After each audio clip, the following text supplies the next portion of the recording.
Bismillahirrahmanirrahim. Assalamualaikum warahmatullahi wabarakatuh. Apa kabar semuanya? Semoga selalu dalam keadaan yang sehat. Alhamdulillah, pada hari ini kita akan sama-sama memasuki perkuliahan yang keenam, di mana materinya itu adalah merintis usaha baru. Tentunya ini pertemuan keenam bagi mata kuliah MUMK, Manajemen Usaha Mikro dan Kecil. Merintis usaha baru ya. Untuk materi merintis usaha baru ini nanti akan kita bahas mengenai cara ya, bagaimana cara memasuki usaha baru. Untuk memasuki usaha baru akan ada dibahasnya 3 cara, yaitu dengan memiliki usaha yang betul-betul baru kita akan jalankan, kemudian bagaimana persiapan, lalu apa pertimbangan, dengan cara yang kedua yaitu adalah membeli perusahaan yang sudah ada, dan yang ketiganya yang akan kita bahas lebih detail adalah pada bidang franchise gitu ya. Kita akan langsung mulai saja. Nah, ini dia yang akan kita bahas di pertemuan yang keenam ini. Sebetulnya ini pertemuan keenam dan ketujuh, namun di pertemuan ketujuh nanti kita akan sama-sama di pertemuan di Google Meet, kita akan membahas mengenai tugas di pertemuan ini, yaitu tentang menganalisis perusahaan yang ada di sekitar tempat tinggal saudara, yang bentuknya itu adalah bentuk usahanya franchise gitu ya. Seperti apa detail tugasnya nanti kita akan bahas di akhir pertemuan yang keenam ini. Jadi untuk memasuki usaha baru sekali lagi yang akan dibahas adalah perintisan yang pertama, lalu membeli perusahaan yang sudah ada dan kerjasama atau franchising. Harapannya dengan mata kuliah dengan materi ini diharapkan saudara bisa memahami ya, kemudian menginterpretasikan juga, termasuk bagaimana nanti menjadikan ini sebagai pedoman ketika nanti akan berbisnis ya, baik dengan salah satu caranya atau menjadi cara yang tiga ini akan betul-betul dijalankan Anda sebagai pengusaha ya, amin. Baik, yang pertama adalah merintis usaha baru. Nah, merintis usaha baru artinya kita melakukan bisnis dari nol. Jadi kita harus siapkan modalnya, tentu modal moneternya ya, modal uangnya. Lalu juga idenya apa, ide mengenai produknya, ide mengenai brandnya, kemudian pasarnya di mana, ke siapa gitu ya, sampai ke harga dan pesaingnya juga Anda memilih kira-kira yang akan Anda sasar itu pesaing yang mana sehingga pasar dan pesaing itu memang eh, beririsan sehingga yang diambil pasarnya adalah dari pesaing tersebut begitu ya. Dan kemudian juga ini manajemennya atau pengelolaannya dirancang baru. Jadi Anda yang akan membuat atau mengatur dari bidang pemasarannya, kemudian bidang keuangan, operasional, dan karyawan ya atau SDM. Nah, ada dua pendekatan di sini untuk merintis usaha baru. Yang pertama adalah inside out approach ya, atau idenya atau ini lahir dari ide gitu ya, ide generation. Nah, merintis usaha ini berdasarkan pendekatan inside approach ini, gagasan itu menjadi kunci utama. Artinya ide Anda menjadi kunci utama dalam kesuksesan. Ide mengeluarkan produknya apa ya, baik itu produk atau jasa begitu. Kemudian ide menyasar ke pasar yang mana, sebesar apa pasarnya, termasuk tadi kompetitornya, sebesar apa kompetitor yang ingin Anda lihat untuk bisa ditiru produknya oleh Anda gitu ya, atau ditiru dari sisi harga, kemudian ditiru dari sisi pengelolaan gitu. Itu merupakan gagasan dan itu yang menjadi kunci utama di dalam eh, merintis usaha baru ya, gagasannya. Kemudian wirausaha melihat keterampilan sendiri. Nah, jadi artinya untuk merintis usaha baru ini bisa dilakukan atau bisa dimulai dari kita menilai diri kita apakah punya keterampilan atau tidak. Kalau tapi yakinlah setiap manusia punya keterampilan gitu ya. Nah, lalu keterampilan itu yang kita asah terus, yang kita harus pikirkan di awal, kira-kira keterampilan kita cukup menjadi modal bisnis atau tidak. Kalau Anda memiliki cukup keyakinan akan berhasil dengan keterampilan Anda sendiri, itu silakan bisa dilakukan. Contohnya seperti apa? Contohnya adalah misalkan Anda terampil dalam membuat sistem informasi ya, baik itu bagian analis, sistem informasi manajemennya, atau Anda bisa programming misalkan. Nah, yang orang RPL nih, yang lulusan RPL, misalkan ya, itu keterampilan. Nah, keterampilan itu yang kemudian perlu Anda asah kembali. Kalau misalkan bagian programmingnya, berarti Anda tinggal mengasah bagaimana Anda bisa membuat codingan itu menjadi sebuah produk, menjadi sebuah sistem informasi. Ya, kalau misalnya nggak bisa coding tapi Anda hanya bisa analis, kan sudah nanti ya di semester berikutnya nanti akan belajar sistem informasi manajemen. Nah, sistem informasi manajemen itu belajar tentang bagaimana alur sebuah SOP diotomatikkan gitu ya, diotomatisasikan gitu. Nah, kalau Anda kemampuannya di bidang itu, bagian analis, berarti Anda tinggal cari partner yang bagian programming, seperti itu. Lalu bagian pemasarannya seperti apa? Nah, itu juga bisa dengan cara networking. Nanti akan dibahas di sini mengenai networking ya. Kemudian kemampuan ya. Hampir sama dengan keterampilan, namun keterampilan ini biasanya lebih dimiliki seseorang karena memang otodidak gitu ya, belajar sendiri gitu. Kemudian juga melihat dari orang lain ya, begitu. Nah, kalau kemampuan itu memang ada basic pendidikan yang menjadi dasar dia punya kemampuan tersebut. Jadi kalau misalkan jadi nanti nih manajemen, sarjana manajemen kemampuannya adalah mengelola, mengorganizer. Jadi bisa saja Anda melakukan atau membuka lapangan pekerjaan atau membuka bisnis di bidang organizer. Apakah wedding organizer atau catering. Itu kan catering juga pengorganisasiannya harus betul ya. Karena mulai dari pengelolaan karyawan, peralatan masak, operasional masak, sampai ke pemberian makanan kepada konsumen itu memang harus dilakukan dengan baik.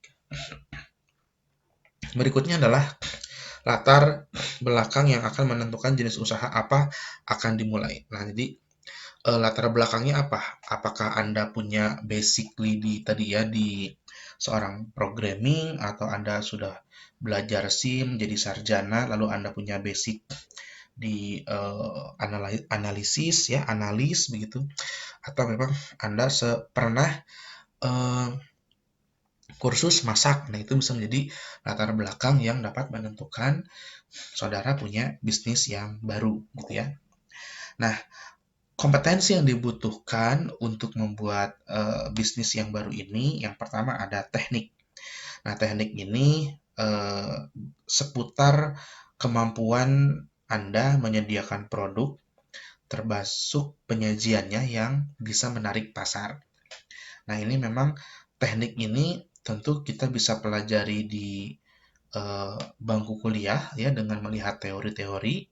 Misalkan teori packaging di pemasaran itu dari sisi warna, dari sisi ukuran, kemudian dari sisi bentuk. Nah, lalu Anda combine dengan realnya di lapangan seperti apa. Jadi memang Anda juga perlu untuk mencari informasi tentang packaging yang bagus untuk misalkan produknya minuman yang sekarang lagi tren itu seperti apa gitu ya. Jadi tekniknya dikombinasikan antara akademisi ya, akademik dengan praktisi dunia praktisi ya, lapangan di lapangan gitu. Kemudian kompetensi yang kedua adalah marketing.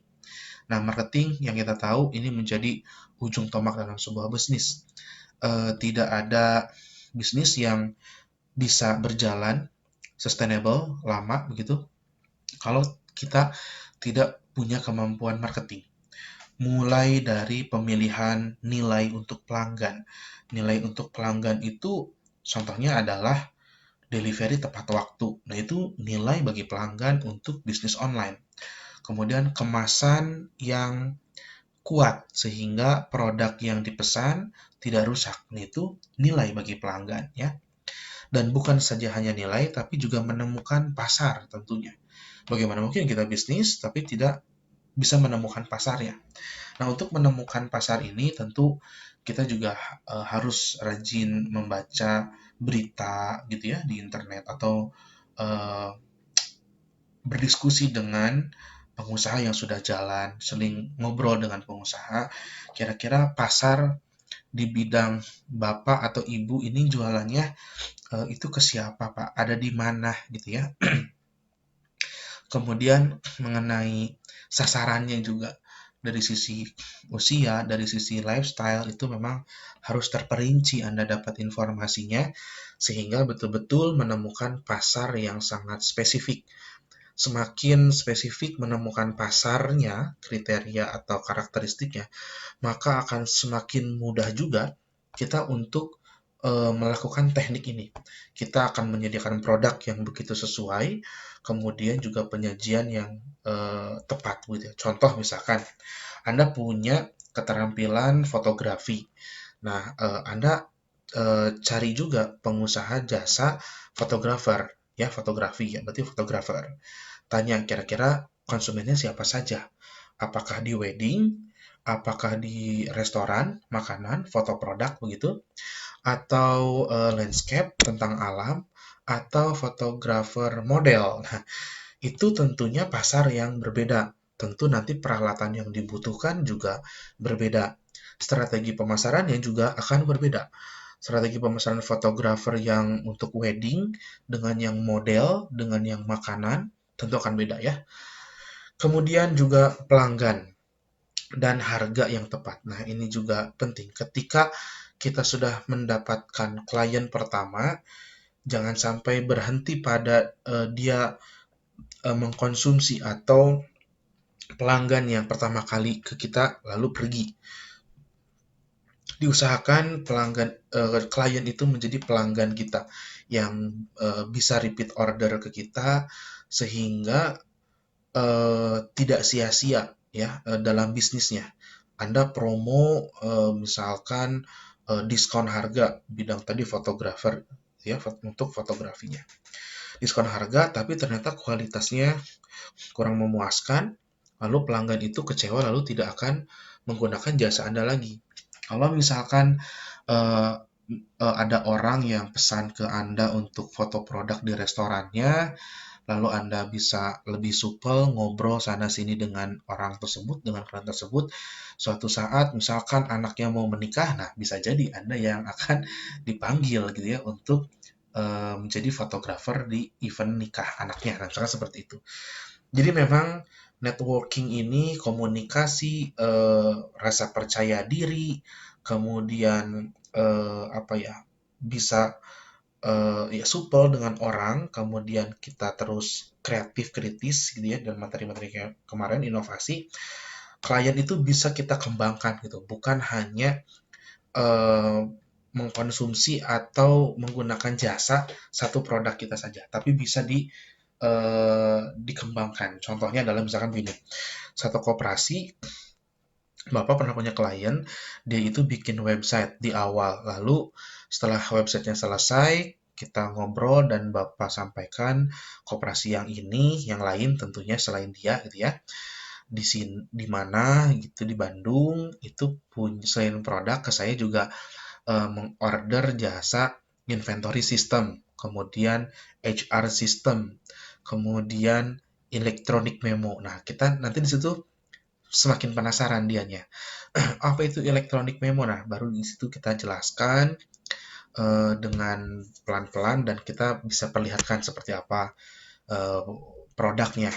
Dan akhirnya ya banyak klien Bapak yang dikembangkan lah dari situ ya. Jadi kliennya secara jumlah tidak banyak, tetapi secara kualitas gemuk gitu pembelian produknya. Satu klien bisa membeli 3 atau 4 produk sistem informasi. Nah, sebetulnya apapun ya, kayak di bidang makanan juga pelanggan itu bisa dikembangkan. Misalkan Anda jual keripik-keripik, Anda bisa kembangkan dengan lebih luas seperti yang frozen food gitu ya, atau lebih luasnya lagi Anda tiba-tiba akan menawarkan catering. Nah, itu harus dikembangkan.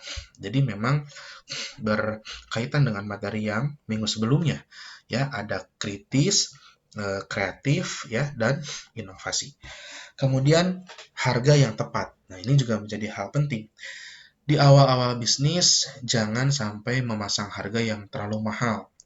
Kita harus bisa memelihara persahabatan ya dengan calon klien.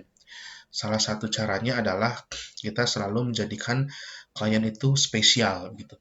Spesial dalam artian ini klien yang berbeda lah gitu ya. Walaupun ya akhirnya menjadi seperti eh, ya, bermuka dua begitu ya. Yang satu yang kesini bilang spesial, kesini bilang spesial. Tapi ya seperti itulah yang terjadi di lapangan. Kalau kita mau berbisnis, memang kita harus jago-jago komunikasi gitu ya. Semuanya kita sampaikan Anda spesial karena kalau kita bilang spesial untuk Bapak, saya offer produk ini udah cocok banget buat Bapak buat bisnisnya gitu ya. Itu menjadi hal apa ya, pintu pembuka untuk kita bisa mengembangkan lagi jualan kita tentang produk-produk yang kita punya ya. Seperti itu. Jadi harganya yang murah dulu, nanti di produk kedua baru naikin sekian sekitar 10%, terus naikin lagi sampai ke nanti ada harga ideal yang kemudian Anda bisa tentukan sendiri ya, harga idealnya berapa gitu.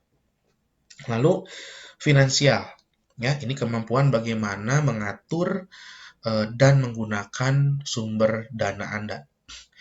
Seperti yang Bapak sudah sampaikan di beberapa pertemuan sebelumnya bahwa dari 100% dana yang kita miliki, jangan semuanya dijadikan sebagai modal kerja.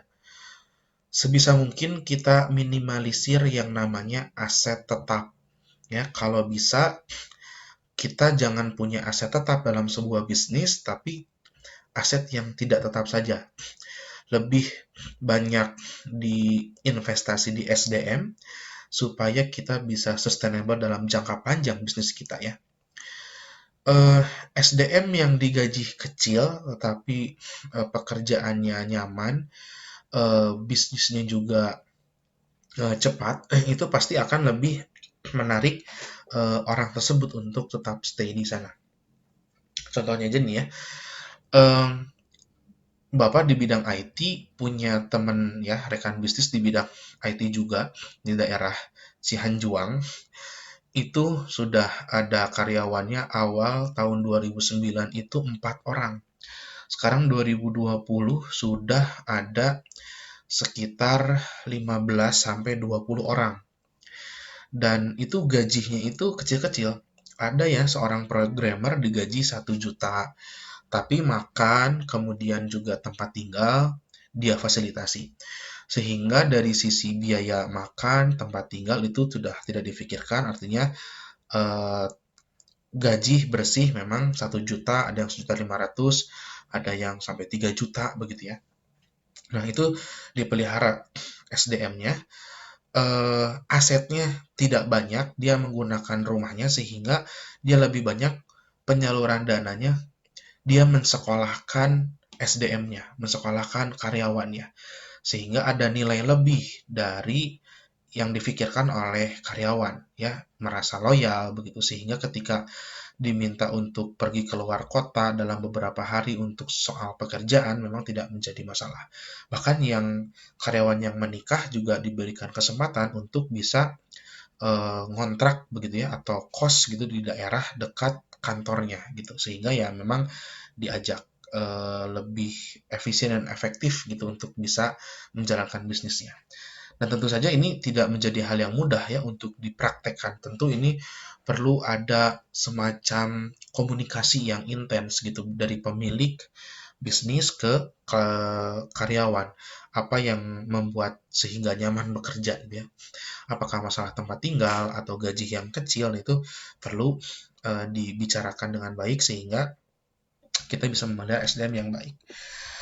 Oke, itu mengenai penggunaan dana. Nah, kalau kita kembali ke yang persentase tadi 100%, jadi gunakanlah 30% itu cukup untuk modal kerja. 30%-nya lagi sisa untuk modal kerja yang kedua. Apabila di modal kerja yang pertama itu jatuhnya bukan cash gitu ya, tapi jadinya piutang. Nah, jadinya piutang, Otomatis kalau piutang kan butuh waktu untuk bisa kita dapat uang kembali. Makanya kita jadikan saja itu sebagai 30% kedua adalah modal kerja yang tahap 2. Nah, sisanya 40% saudara saving untuk terjadi ya untuk ini ya em, pengeluaran yang tidak terduga gitu. Apakah nanti ada misalkan tiba-tiba kondisi seperti ini, COVID-19. Nah, pengusaha yang tidak punya saving dana, lebih banyak ke aset, tentu ini menjadi PR besar. Sehingga tema bisnis di 2020 ini sampai 2021 itu, masih di pandemik ini adalah bagaimana pengusaha bisa survive gitu ya di dalam kondisi yang seperti ini. Lalu berikutnya adalah finansial, ya kemampuan bagaimana mengatur sumber itu sudah ya. Berikutnya adalah network, kemampuan bagaimana mencari, memelihara, mengembangkan relasi serta kemampuan komunikasi dan negosiasi ini yang tadi Bapak ingin bahas. Jadi network itu menjadi poin yang penting, kompetensi yang penting di dalam merintis usaha baru.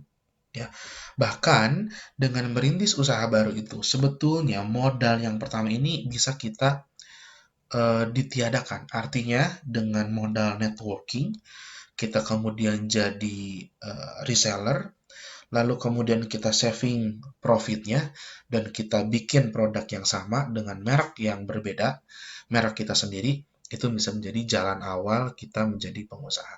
Ya, itu yang Bapak lakukan zaman semester 3, 4, dan 5. Bagaimana menjadi reseller roti, kue, donat, gitu ya yang orang lain itu kalau ke kampus bawa pacarnya, kalau bapak ke kampus di motor itu di belakang ada box-box donat, box roti.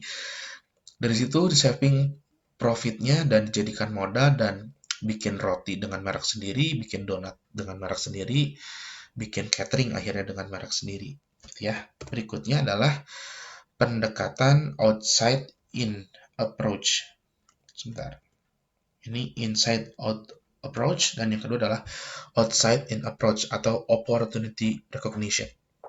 Nah, merintis usaha dengan pendekatan yang menekankan pada basis ide bahwa perusahaan akan berhasil kalau perusahaan itu bisa menanggapi dan menciptakan kebutuhan pasar. Yang lagi tren apa di pasar, itu yang kita jadikan ladang bisnis. Contoh misalkan di pasar sedang tren penjualan sepeda, maka kita bisa saja untuk bisa bisnis di bidang sepeda. Atau misalkan di sosial media sekarang yang lagi rame itu misalkan adalah jadi YouTuber. Nah, di bidang kreatif, konten kreator, maka bisa jadi itu menjadi peluang kita untuk menjadi konten kreator YouTuber gitu ya. Atau misalkan makanan sedang in lagi, makanannya apa? Misalkan mie ya, mie samyang, mau anak bisa jualan mie yang pedas-pedas semacam mie samyang. Atau kemarin-kemarin sempat ramai boba gitu ya. Nah, kita bisa menjadi pengusaha boba gitu. Berikutnya adalah opportunity recognition ini kita perlu mengamati lingkungan, mengamati pasar, mengamati media informasi ya, sosial media dan media informasi berita bahwasannya yang sedang terjadi di pasar itu demand-nya apa gitu. Awal-awal ketika pandemik ini kita semua tahu ya, demand-nya adalah hand sanitizer, masker. Nah, itu dua produk, dua komoditi yang jadi langka tiba-tiba. Karena pasar semua butuh itu, ada orang atau pihak yang menimbun sehingga terjadi kelangkaan dan harganya mahal. Itu contoh bisnis di bidang opportunity recognition dengan pendekatan outside in approach ya. Cuman kita jangan kayak gitulah ya. Kita mah bisnisnya di bidang yang di bidang yang benar-benar dengan cara yang baik-baik aja. Ya, tidak baiklah untuk menimbun sebuah komoditi hanya untuk kepentingan diri sendiri ya, tapi merugikan banyak orang gitu ya. Lalu berikutnya adalah sebagai alat pengembangan yang akan ditransfer menjadi peluang ekonomi. Gitu sudah ya. Lalu media cetak dan elektronik. Nah, ini adalah sumber-sumber informasinya yang harus kita amati ya. Satu, media cetak dan elektronik. Cuman kalau media cetak sudah jarang Anda gunakan ya, koran gitu. Nah, padahal di koran itu kalau Anda rajin bacanya itu banyak potensi bisnis yang ada di sana ya. Apakah kita jadi penulis, apakah kita jadi reviewer tentang tempat, tentang acara, bisa juga kita berkontribusi untuk eh, memberikan berita begitu. Itu menjadi ladang bisnis juga, ladang usaha di situ ya. Atau biasanya iklan-iklan yang bisa bekerja sama ya untuk waralaba atau juga untuk apa namanya reseller itu ada juga yang di media cetak. Jadi memang tidak ada salahnya kalau sesekali Anda beli koran gitu ya di Sabtu atau Minggu sehingga Anda bisa tahu bagaimana berita atau informasi yang ada di koran gitu ya. Kemudian laporan periodik perubahan ekonomi. Nah, ini di situs-situs website yang resmi misalkan dari pemerintahan atau dari dinas apa pemerintah kota atau kementerian yang bisa Anda lihat kira-kira isunya apa yang memang dengan kecanggihan teknologi saat ini dan media sosial sebetulnya laporan periodik perubahan ekonomi itu kita bisa dilihat di berbagai media termasuk Facebook juga kita bisa melihat bagaimana periodik perubahan ekonomi Indonesia Bandung dan di Facebook juga sudah bisa. Lalu jurnal perdagangan dan pameran dagang. Ini kalau yang Anda berkaitan bisnis itu di bidang perdagangan ya, ekspor, impor, komoditas apa namanya komoditas ekspor ya kayak bawang, kemudian kacang hijau, kemudian kain begitu, kapas. Nah, ini harus bisa melihat bagaimana jurnal perdagangan dan pameran dagang karena ini berkaitan dengan nilai tukar uang ya. Nah, di bidang elektronik juga Anda juga harus perhatikan jurnal perdagangan dan pameran dagang. Nah, pameran dagang ini sebetulnya lebih ke umum. Bisnis di bidang apapun, pameran dagang itu kita harus jeli. Ada di mana, kapan, biayanya berapa, terus potensial pengunjungnya berapa banyak, itu kita harus jeli di mana saja kita ada dapat informasi pameran itu ya. Kemudian informasi lisensi. Ini biasanya kalau Anda yang bisnisnya di bidang teknologi atau menulis ya, ini informasi lisensi juga menjadi peluang yang bisa Anda dapat ya idenya atau peluangnya dari informasi lisensi ya. Eh, itu mengenai usaha yang dimulai dengan yang baru ya. Berikutnya adalah bisnis yang dengan cara membeli perusahaan orang lain atau membeli perusahaan yang ada. Nah, tentu membeli perusahaan yang ada itu ada yang harus kita perhatikan ya. Bukan hanya brandnya saja, bukan hanya produknya saja, tapi juga kita harus memperhatikan hal-hal lain. Nah, hal-hal lainnya apa? Nanti kita akan bahas ya. Dalam membeli perusahaan orang lain atau membeli perusahaan yang sudah jadi, itu saudara bisa membeli perusahaan yang sudah ada benderanya, apakah itu CV atau yayasan atau PT gitu ya, atau memang yang belum ada. Cuman saat ini trennya untuk kepercayaan yang bisnis yang belum ada namanya itu belum kuat, apalagi kliennya belum begitu banyak ya. Nilai bisnisnya juga belum begitu banyak, masih kecil. Nah, itu tentu tidak akan menjadi pilihan untuk eh, apa ya, dibeli perusahaannya oleh orang lain. Nah, kita juga harus bisa melihat itu. Ketika kita akan membeli sebuah perusahaan, maka kita harus lihat eh, sudah dilegalkan belum.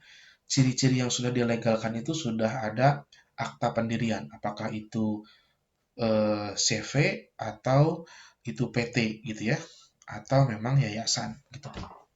Nah, hal-hal yang harus diperhatikan dalam membeli perusahaan ini adalah pertama, masalah eksternal. Masalah eksternal berarti berkaitan dengan pelanggan. ya, apakah kita punya hutang piutang dengan pelanggan atau pihak mitra lainnya. Kemudian lingkungan, ya, banyaknya kompetitor dan ukuran peluang pasar. Semakin banyak kompetitor, maka nilainya semakin kecil. Tapi semakin sedikit kompetitornya, maka nilai perusahaan itu jadi semakin besar. Nah, tinggal yang perlu diperhatikan lagi itu adalah ukuran dari kompetitor tersebut. Apakah kompetitor itu merupakan market leader atau bukan? Contoh misalkan Anda di Indonesia Anda ditawarkan untuk membeli sebuah perusahaan PT yang bergerak di bidang peralatan rumah tangga. Agak sulit ya kesimpulannya. Karena apa? Market leader peralatan rumah tangga itu adalah S Hardware. Nah, itu menjadi tantangan besar bagaimana Anda ke depan ketika membeli perusahaan PT yang Anda dapat tawaran itu, Anda harus bisa menyaingi S Hardware dari sisi kualitasnya, dari sisi harga, dari sisi pelayanan dan seterusnya. Ya, itu menjadi PR yang besar ya. Kemudian ukuran peluang pasar juga. Semakin besar pasarnya, semakin berpeluang ya, semakin bagus nilai untuk bisa kita beli. Tapi kalau semakin kecil pasarnya, semakin sedikit gitu ya, maka semakin kecil juga nilai untuk bisa kita beli perusahaan tersebut ya. Kemudian masalah internal ya, apakah pernah bermasalah secara karyawan misalkan gitu ya, karyawannya bermasalah atau tidak, ada korupsi atau tidak begitu. Lalu berikutnya adalah citra. Citra ini menjadi penting ya, ini berkaitan dengan merek ya. Dan juga ini berkaitan dengan nama perusahaan tersebut. Apakah nama perusahaan tersebut yang berikutnya punya reputasi yang baik atau tidak ya. Kemudian produknya juga dinilai oleh pasar itu baik atau tidak, bagus apa tidak gitu mereknya ya. Kemudian masalah karyawannya, konflik manajemen dan karyawan nantinya semakin banyak konflik tentunya semakin susah terselesaikan, apalagi oleh pemilik baru yang masih belum tahu bagaimana budaya dari karyawan tersebut, budaya perusahaannya. Nah, berikutnya adalah mengenai franchising. Ini yang menarik. Franchising adalah suatu sistem distribusi di mana pemilik bisnis yang semi mandiri. Semi mandiri kenapa? Karena kita kalau beli franchise itu tidak bisa mengeksplor mengenai pengembangan produk dan seterusnya. Karena pengembangan produk dan lain-lain itu sudah diatur oleh franchisee gitu ya. Gitu. Oke. Nah, di dalam franchise ini ada dua pihak yang terlibat, ada franchisee, ada franchiser. Kalau franchisee ya atau terwaralaba itu kita punya kewajiban membayar iuran fee kepada induk perusahaan. Nah, sorry tadi Bapak ralat yang semi mandiri itu diatur oleh franchiser ya atau pewaralaba. Nah, sedangkan pewaralaba atau franchiser adalah untuk mendapatkan hak menggunakan merek dagang induk perusahaan dan seringkali menggunakan format dan sistem bisnisnya ya. Itu adalah dua pihak yang ada di dalam bisnis yang bentuknya franchising. Jenis-jenis franchising itu ada tiga. Yang pertama, ini menurut Zimmer dan Scarborough 2008, ada waralaba nama dagang atau istilahnya trade name franchising, ada product distribution franchising, sama pure franchising. Nanti kita akan bahas satu persatu. Yang pertama adalah waralaba nama dagang. Jadi waralaba dagang ini kita sebagai terwaralaba ya yang membeli dari pihak franchiser atau pewaralaba itu hanya boleh menggunakan nama dari merek tersebut. Ya, contohnya adalah True Value Hardware, Western Auto, dan PT Grid Reverse punya hak untuk produksi pakaian masing-masing tuh produksinya. Tapi brandnya satu, Triumph, dengan lisensi dari Jerman. Nah, gitu ya. Itu yang disebut dengan waralaba nama dagang. Jadi kita hanya punya kesempatan untuk menggunakan nama tersebut. Misalkan gitu. Contoh lagi misalkan ya, tapi realnya enggak sih. Uniqlo misalnya gitu. Uniqlo membuka waralaba atas nama waralaba nama dagang. Nah, ketika Anda menjadi terwaralaba dari Uniqlo, maka Anda bisa produksi sendiri kaosnya, tasnya, dan segala macam. Tentunya akan punya standar yang kuat dari Uniqlo-nya. Nah, nanti ketika akan dijual ke pasar, namanya Uniqlo. Gitu, ya. Berikutnya adalah waralaba distribusi produk atau product distribution franchising. Waralaba ini adalah waralaba yang dibatasi hanya mendistribusikan produk saja dari pewaralaba ke terwaralaba.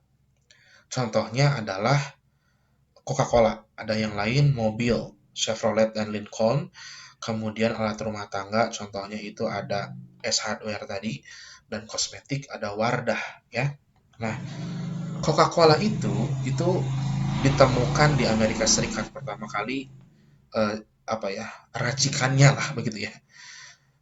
Konsentratnya itu pertama kali ditemukan di Amerika abad 18 akhir. Kalau tidak salah tahun 1889 gitu ya, oleh seorang di Amerika Serikat gitu ya.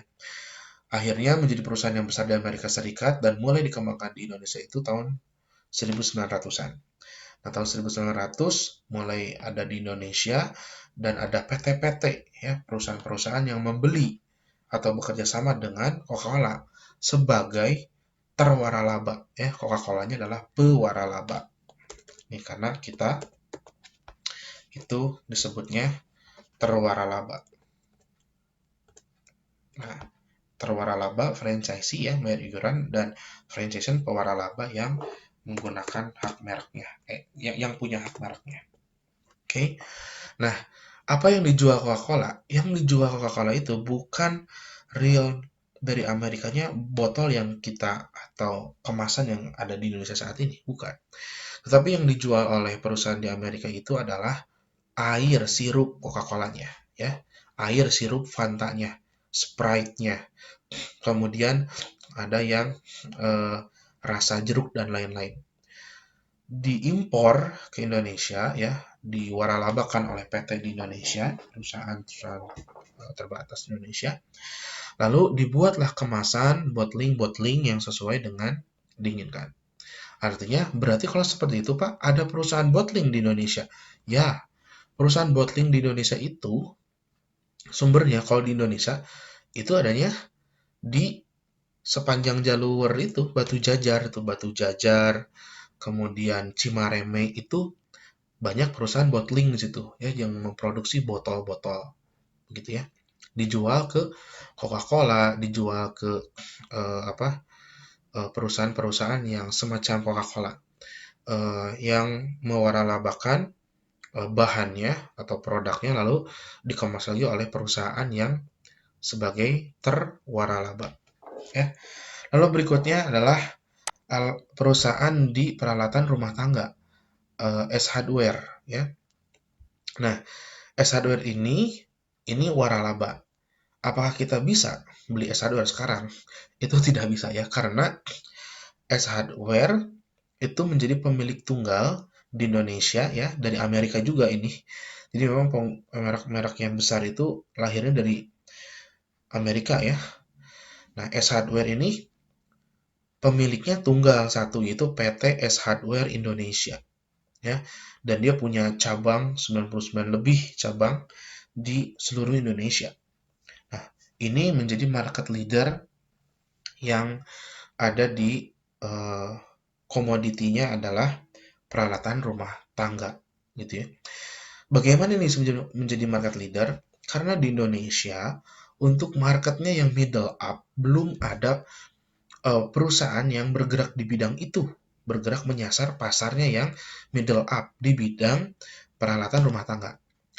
S Hardware mulai ke Indonesia tahun 1900-an juga itu mulai masuk dan bisa menciptakan nilai yang baik ya dengan servisnya apa gratis pengiriman, kemudian gratis pemasangan alatnya, kemudian juga 10 hari untuk garansi pengembalian produk dan garansi harga. Semua di cabang-cabangnya harganya sama. Tentunya dipertimbangkan hanya jaraknya ketika ada di Kalimantan, misalkan ya tentu beda dengan yang harga di Jawa. Tetapi yang di Bandung sama Cimahi itu harganya sama, begitu ya. Dengan keberhasilan empat cara itu menjadi market leader yang sangat besar. Peralatan rumah tangga untuk yang berkualitas bagus itu hanya di S Hardware gitu ya, dengan garansi-garansinya juga yang sangat menjadi membuat pembeli itu aman begitu ya, ketika ada kerusakan atau ada barang cacat begitu ya. Nah, berikutnya adalah franchise di bidang kosmetik. Ternyata ada juga di bidang kosmetik. Yang paling menjadi pilihan itu adalah Wardah ya, 60,18% ya. Dan sekarang Wardah ini dimiliki oleh PT Paragon Technology and Innovation, dan Wardah ini diwaralabakan ya secara paket-paket yang kecil menjadi paket agen. Nah, harga 2.500.000 bisa dapat fasilitas itu ya. Harga paket 5.500.000 bisa dapat fasilitasnya yang ada di layar Anda, gitu ya. Nah, tentu ini menjadi strategi-strategi yang unik di antara pengusaha waralaba. Kenapa dibikin paket agen yang kecil dengan nilainya? Karena kita lihat, kosmetik itu pasarnya bukan hanya orang yang punya duit kemudian dandan. Enggak, yang low middle ya, atau middle end, low end, middle low atau low end juga ingin berdandan. Kemudian iklannya juga banyak, maka dibuatlah paket-paket agen, sehingga paket-paket agen ini sangat memungkinkan dijual di toko-toko kecil, kemudian mahasiswa yang sambil berjualan Wardah, kemudian ibu-ibu sambil arisan jualan Wardah, nggak perlu punya toko, atau bahkan hanya toko online, itu bisa kita bisnis Wardah dengan paket keagenan, seperti itu ya. Nah, berikutnya adalah terakhir ini, pure franchising. Pure franchising ini disebut juga waralaba komprehensif ya, atau waralaba format bisnis. Kenapa komprehensif? Karena seluruh dari yang dimiliki, mulai dari merek sampai ke pengelolaan SDM, itu dibeli sama terwaralaba. Ya, kemudian waralaba format bisnis, termasuk format bisnisnya juga dibeli oleh terwaralaba. Artinya boleh digunakan oleh terwaralaba ya, gitu. Kemudian sistem waralaba di mana pewaralaba menjual kepada terwaralaba suatu sistem dan format bisnis yang lengkap. Contoh, restoran cepat saji, KFC ya. Lalu hotel, perusahaan layanan bisnis, agen penyewaan mobil, lembaga pendidikan, peritel alat kecantikan, dan seterusnya. Nah, yang paling dekat dengan kita sebetulnya merek-merek kecil banyak ya, kayak misalkan kebab Turki Baba Raffi, kemudian makaroni Pink, kemudian teh poci, Hisana, Sabana, Alfamart, Indomart. Nah, itu adalah contoh-contoh waralaba murni. Ya, nah nanti tugasnya mengenai waralaba murni. Jadi sekali lagi, waralaba murni ini adalah pewaralaba yang menjual mulai dari ide gagasan sampai teknik produksi sampai ke pengelolaan SDM, itu dijual atau ditawarkan kepada terwaralaba. Nah, ini keuntungan secara menyeluruh. Keuntungan dari waralaba. Yang pertama, adanya dukungan dan pelatihan manajemen. Sorry, ini keuntungan untuk waralaba yang pure franchising ya. Satu, dukungan dan pelatihan manajemen. Misalkan kita akan beli uh, uh, produknya itu adalah fried chicken ya, semacam KFC tadi. Hisana, Sabana, Crunchies, nah itu adalah nama-nama merek yang ada di komoditasnya fried chicken ya. Misalkan ini Bapak beli nih Crunchies, itu franchising itu ada yang mulai dari 10 juta, 15 juta, dan 20 juta. semakin mahal bootnya, semakin besar, peralatannya semakin banyak, dan kemudian embel-embel untuk alat promosinya makin banyak juga gitu ya. Nah, kita yang pembeli atau terwaralaba akan diberikan pelatihan oleh manajemen franchise. Pelatihan apa? Mulai dari pelatihan bagaimana kita memilih titik berjualan. Ya, cara menilai seberapa besar potensinya juga diajarin. Ya, mulai dari berapa banyak mobil yang lewat, motor yang lewat, mobil yang berhenti, motor yang berhenti, gitu. Jam pagi, jam siang, jam malam berapa, di weekday sama di weekend berapa. Nah, itu akan diberikan pelatihan oleh manajemen. Lalu berkaitan dengan produksi juga, produksi produknya, ya. Produksi produknya akan dibantu sama manajemen untuk mengikuti pelatihan. Mulai dari masak, kemudian ketika olahannya tidak habis gimana, atau pada saat persiapan bahan baku dan seterusnya, minyak, ya, itu seperti apa, itu dibantu oleh manajemen, ya. Lalu berikutnya itu sampai ke pengelolaan SDM, bagaimana memotivasi, memberikan gaji, memberikan bonus, ya, termasuk ke operasional, jam buka rukonya itu jam berapa, caranya seperti apa, lalu kalau kita mau closing setiap harinya seperti apa, gitu ya. Kemudian keuntungan yang kedua adalah daya tarik merek, karena mereknya sudah banyak yang tahu, ya, sudah terkenal. Jadi kita tidak perlu capek-capek lagi untuk mempromosikan merek kita, ya, untuk mengenalkan merek kita, karena mereknya sudah terkenal. Misalkan, Frenzy kan Hisana, Sabana, wah, sepertinya dari 10 orang yang kita tanya, 8 orangnya mungkin tahu ya. Ke segmen, jangan nanya ke anak kecil ya, tapi nanyanya ke segmennya gitu ya. Umur 15 tahun sampai 40 tahun misalkan. Kemudian di sekolah, di lingkungan sekolah, perkantoran, atau di dekat rumah sakit atau keramaian mall, itu pasti tahu Sabana, Hisana gitu ya. Kemudian, standarisasi kualitas barang dan jasa. Artinya ini berkaitan dengan SOP. SOP untuk karyawan, SOP untuk operasional, SOP untuk keuangan, itu akan dipelajari oleh dan dibantu oleh manajemen. Berikutnya, program periklanan nasional. Nah, yang Bapak ketahui, kebab Turki Baba Raffi itu dia cukup intens untuk melakukan iklan di radio, kemudian di sosial media, kemudian di podcast gitu ya. Mereka beriklan tentang merek kebab Turki Baba Raffi. Kenapa menjadi penting? Karena kliennya banyak, terwaralabanya banyak. Makin banyak terwaralaba, kita sudah bisa melihat konsumennya juga pasti banyak, ya. Jadi bonus ya atau nilai lebih terwaralaba dari waralaba eh, kebab Turki Baba Raffi adalah dibantu dengan program iklan yang skala nasional, ya. Lalu bantuan keuangan. Nah, ketika sudah berjalan, ada kendala dalam bidang keuangan, apakah itu modal atau pencatatan keuangan, itu akan dibantu juga oleh manajemen.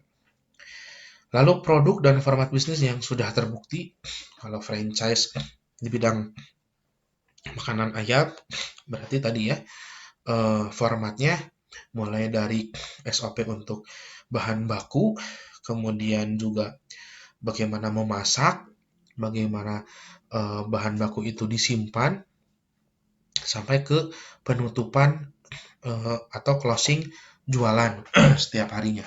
Nah, itu akan dibantu oleh manajemen. Berikutnya adalah pemusatan daya beli. Jadi, ketika kita akan membeli franchise yang pure franchising, titik di mana kita akan berjualan itu sebetulnya dibantu oleh pihak manajemen. Misalkan, Bapak mau beli Hisana, ya, Bapak mau jualan di Batu Jajar, maka nanti dia kasih berbagai alternatif. Kalau di Batu Jajarnya, Pak, Alfamart-nya ada yang ini, dan ini. ada Indomaretnya ini, ada Yomartnya, nah ada pasarnya. Nah, Bapak kira-kira mau pilih yang mana? Nanti dia juga kasih tahu, kalau pemusatan daya beli di pasar sekian persen, di Alfa titik yang A sekian persen, di Indomaret titik yang B sekian persen. Nah, nanti kan akan menjadi pertimbangan bagi kita, terwaralaba. Pertimbangan tambahannya apa? Dekat dengan rumah kita, sehingga kita bisa kontrol, misalnya gitu ya. Itu yang disebut pemusatan daya beli.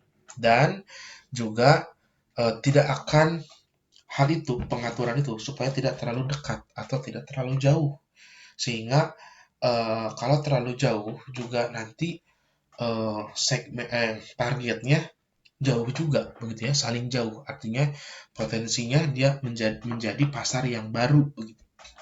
Tapi kalau dipusatkan ya target pasarnya ada alternatif. Kalau yang di sana-sana sudah tutup, berarti belinya ke saya gitu.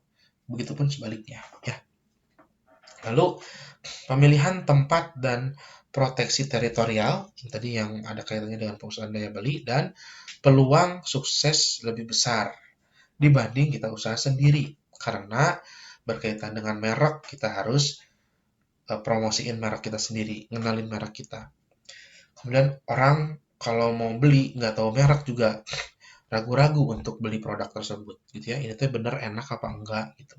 Sehat apa enggak, aman apa enggak gitu kan. Tapi kalau misalkan Hisana, Sabana, terus teh ya yang fried chicken yang sejenis itu orang udah tahu lah Hisana dimanapun ya satu rasa gitu ya.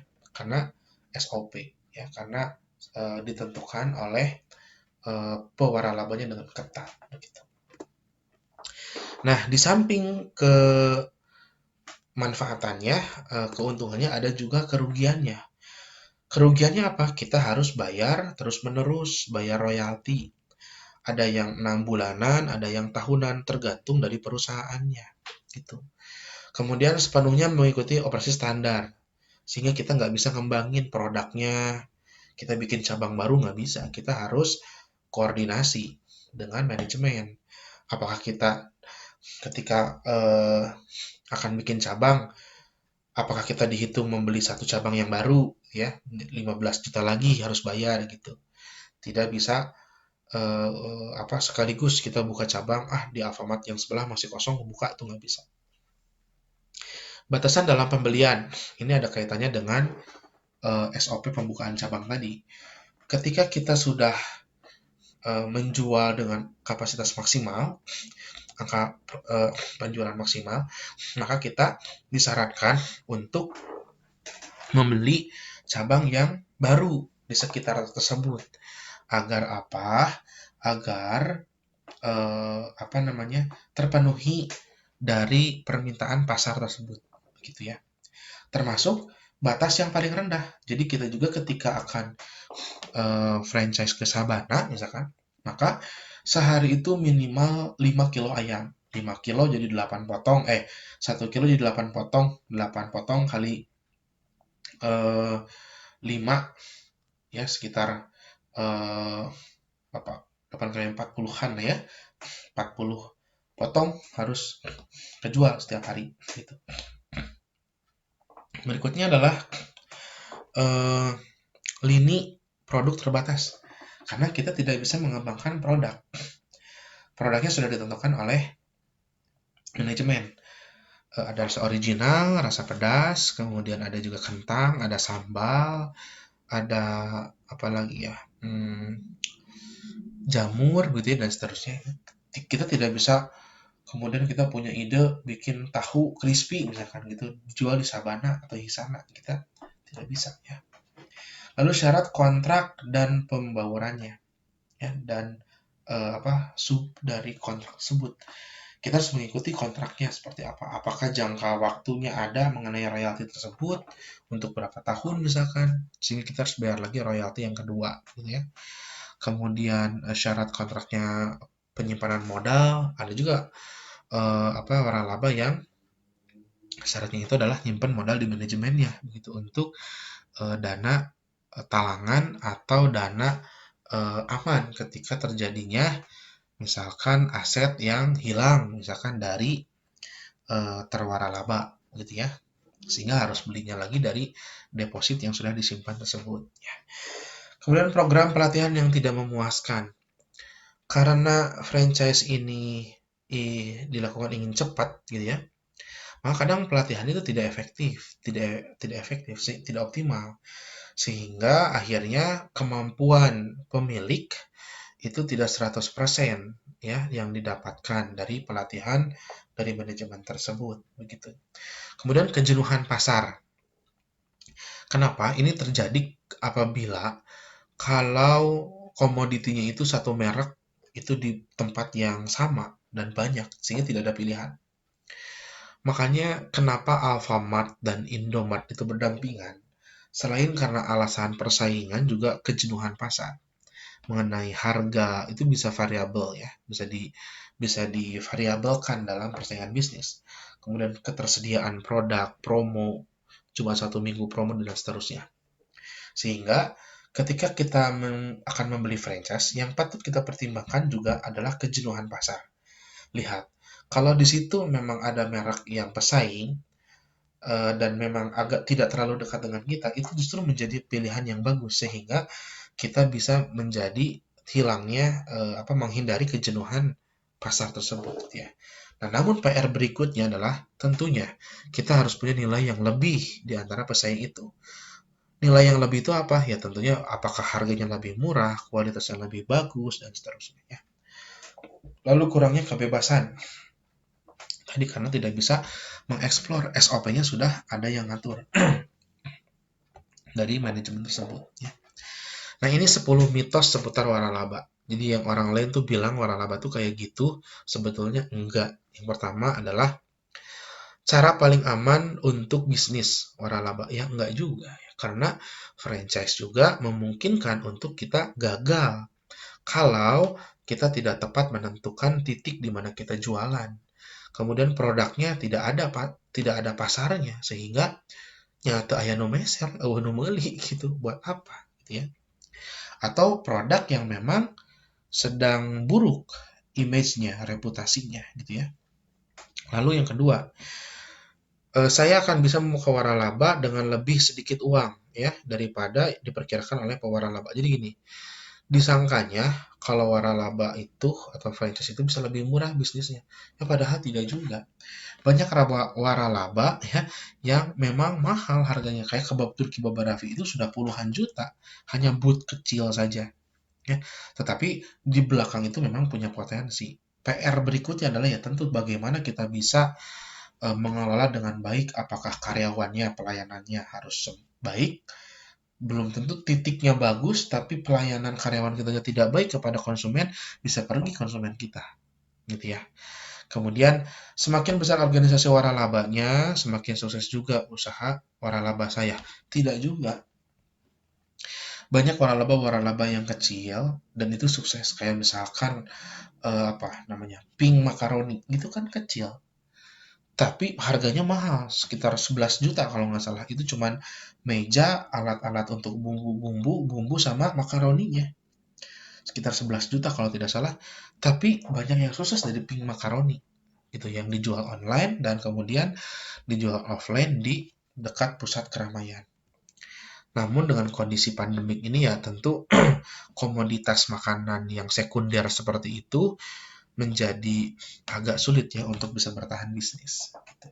Karena tren sekarang orang itu biasanya banyak yang demand-nya adalah lebih ke kebutuhan pokok ya, kebutuhan utama gitu. Lalu saya akan menggunakan 80% dari sistem bisnis pemilik waralaba, namun saya akan meningkatkannya dengan menggunakan pengalaman dan pengetahuan saya. Tidak juga. Karena tadi, kalau Anda membeli waralaba yang memang sudah diatur 100%, baik itu SOP dari pengelolaan SDM, keuangan, operasional, dan pemasaran, ya Anda tinggal tahu berapa profitnya saja, gitu ya. Tidak bisa mengembangkan, gitu.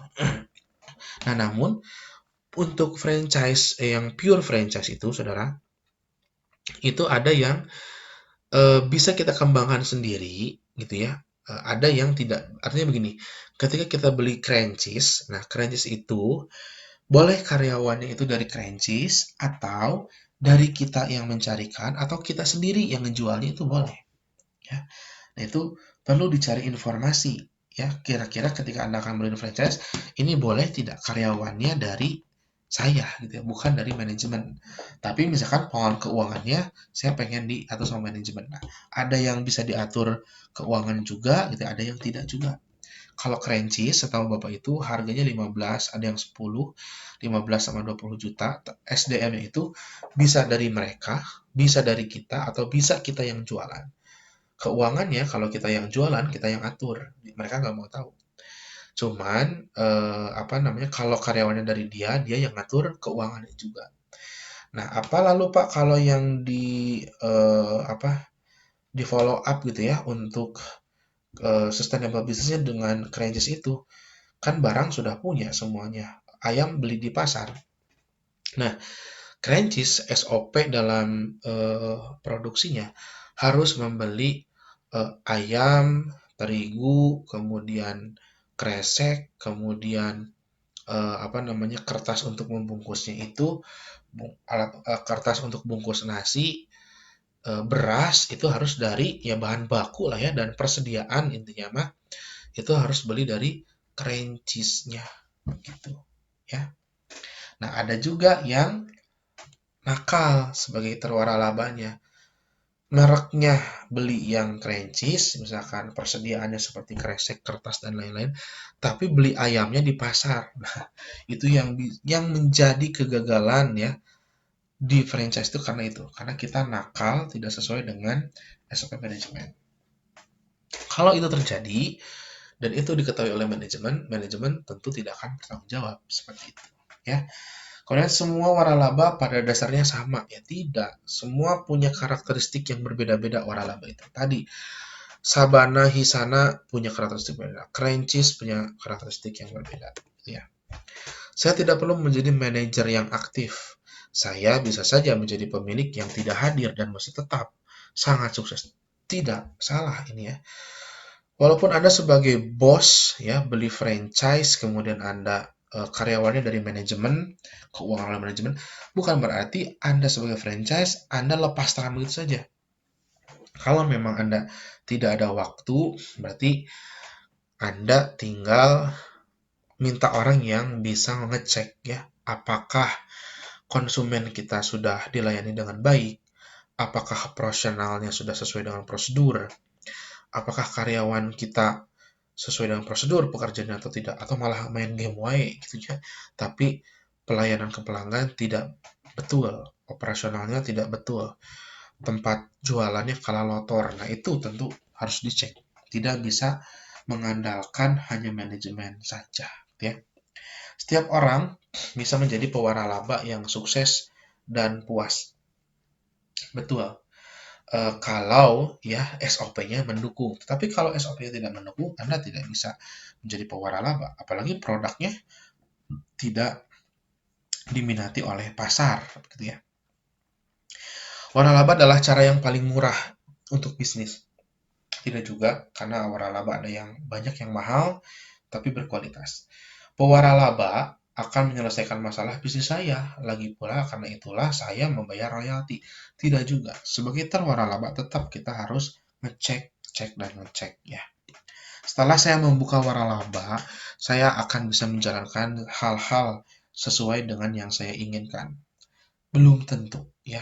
Ini sekali lagi Anda harus cross check seperti apa SOP-nya, sudah berjalan atau belum gitu ya. Nah, berkaitan dengan hukum, waralaba juga ada hukumnya. Kalau di internasional namanya UFOK, kalau di perusahaan di Indonesia namanya ya ADART lah ya, ADART perusahaan. Nah, kalau kita sebagai terwaralaba, kita harus ya memiliki ADART perusahaan itu atau ya tata cara rule-nya gimana. Jangan sampai nanti ada one prestasi, kita dirugikan, kemudian kita tidak bisa klaim ya. Nah, cara yang benar memberi waralaba yang pertama adalah mengevaluasi diri sendiri, kitanya dulu. Apakah kita betul-betul minat bisnis itu? Ya, apakah kita mengetahui komoditas yang kita bisniskan itu? Ya, kalau kita tidak minat, kita tidak tahu ya, janganlah ambil produk yang lain, gitu ya. Lalu teliti pasar Anda, sebesar apa, sebanyak apa, kemudian sebagus apa pasarnya, ya, permintaannya gimana dari pasarnya. Lalu pertimbangkan pilihan-pilihan waralaba Anda. Misalkan French chicken, tapi banyak kan mereknya. Ada Sabana, Hisana, Crenchies, lalu merek-merek yang apa tuh ya, yang lokal-lokal lah ya. Itu perlu dipertimbangkan juga keuntungan dan kerugiannya dari kelebihan dan kekurangannya dari apa merek-merek tersebut. Lalu dapatkan salinan UFOK dari pewaralaba, salinan EDRT tadi atau aturan-aturan mainnya. Berbicara dengan pihak yang pernah membeli waralaba sebelumnya. Jadi curhat atau tanya-tanya lah ya. Ini gimana merek ini, gimana penjualannya, gimana potensial ke depan begitu ya. Dan terakhir tentukan pilihan Anda. Nah, ada tren yang membentuk waralaba ini berubah dari yang waralaba dulunya tradisional sekarang lebih ke modern. Pertama adalah perubahan wajahnya ya. Wajahnya itu seperti apa? Sekarang tuh lebih profesional pewaralaba. Kenapa? Banyak terwaralaba yang resign dari kantornya, di mana dia itu jadi manajer, jadi customer service, kemudian dia resign, dia bawa uang banyak, dia punya banyak dari hasil kerja sebelumnya, lalu kemudian dia menjadi terwaralaba. Dia membuka usaha franchise. Nah, di situ kita bisa kembangkan. Ini kalau franchise-nya ini bisa atau boleh dikembangkan ya. Minimal bisa memotivasi karyawan, begitu ya, bisa ngecek dengan baik sehingga SOP-nya berjalan dengan baik. Lalu, waralaba multiple unit. Metode waralaba di mana pewaralaba membuka lebih dari satu unit di wilayah yang luas dalam periode waktu tertentu. Jadi, sekarang dibuka atau banyak pewaralaba yang memperbolehkan satu terwaralaba itu menjual lebih dari satu unit atau memiliki lebih dari satu unit. Kemudian peluang internasional, artinya sebagai bisnis yang di bidang franchising, Kebab Turki Baba Raffi ini satu contohnya adalah dari Indonesia yang berhasil mewaralabakan di Malaysia, Singapura, ya Thailand, begitu ya, dengan mereknya ya Kebab Turki Baba Raffi. Ya. Nah, kalau di McD itu namanya ini disesuaikan. Kalau di Jepang namanya Makudo Naruto, ya, menjual burger teriyaki, burger nasi, dan burger katsu, sehingga disesuaikan dengan kebutuhan, keinginan, ya, karakteristik pasar di negara tersebut. Kemudian sekarang lokasinya makin kecil, ya, dan non-tradisional. Jadi lebih modern tapi efisien. Jadi booth-boothnya itu kecil dan ada di supermarket gitu ya.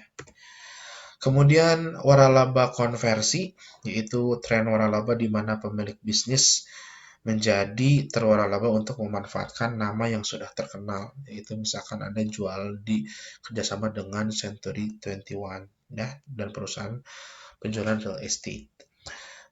Di apartemen-apartemen ya, S Hardware, kenapa ada di apartemen, yaitu karena waralaba konversi itu ya. Kenapa ada di Gateway Pasteur, ada S Hardware di sana ya, karena trennya memang seperti itu.